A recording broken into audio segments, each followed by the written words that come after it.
జాంబీలను ఎన్నో హాలీవుడ్ మూవీలలో మనం చూసాం. అయితే ఇటీవల కాలంలో మన టాలీవుడ్లో జాంబీరెడ్డి అనే పేరుతో కూడా సినిమా తీయడం జరిగింది.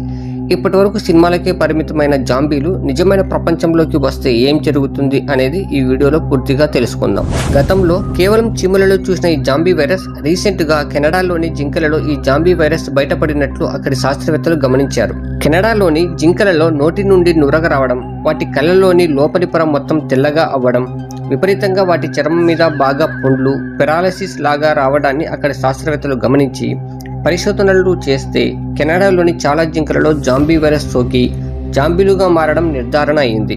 అప్పటి వరకు శాకాహారంగా ఉన్న జింకలు కాస్త మాంసాహారంగా మారిపోయాయి. మామూలుగా జింకలు ఏదైనా క్రూరమృగాలు వస్తే పారిపోతాయి, కానీ అందుకు విరుద్ధంగా వాటి మీద తిరగబడి చంపి తినేస్తున్నాయి.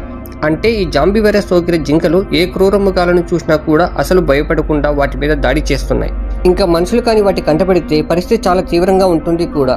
అంతేకాకుండా వాటి పరిణామాలు కూడా చాలా తీవ్రంగా మారబోతుందని, వేటగాళ్లు చాలా జాగ్రత్తగా ఉండాలని అక్కడి కెనడా ప్రభుత్వం మరియు శాస్త్రవేత్తలు హెచ్చరిస్తున్నారు. అయితే ఈ జాంబీ వైరస్ కొత్తగా వచ్చిందేమీ కాదు. ఈ జాంబీ వైరస్ హ్యూమన్ బాడీలో ఉన్న సెల్స్ మీద అటాక్ చేయదు, డైరెక్ట్ గా న్యూమరాలజికల్ సిస్టమ్ మీద అటాక్ చేయడం జరుగుతుంది. అది చాలా అంటే చాలా డేంజర్ అండ్ ఇంకా వెరీ డెడ్లీ. ఇది యానిమల్ టు యానిమల్ కాంటాక్ట్ ద్వారా స్ప్రెడ్ అవుతుంది, ముఖ్యంగా urine and saliva.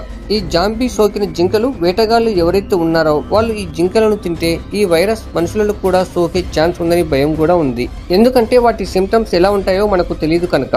Canada government అక్కడి ప్రజలకు, వేటగాళ్లకు జింకల జోలికి వెళ్లొద్దని, జింక మాంసం అసలు తినొద్దని హెచ్చరించింది. ఈ వైరస్ ని 1960లో US లో ఒక జింకలో గుర్తించారు. అప్పట్లో ఆ వ్యాధి అంతగా వ్యాప్తి చెందలేదు. ఆ వైరస్ ని బయటికి రానియకుండా ముందే జాగ్రత్త పడ్డారు. ఇప్పుడు పరిస్థితి చాలా తీవ్రంగా ఉంది. జింకలను జింకలు చంపి తింటున్నాయి. So be careful friends, don't negligence.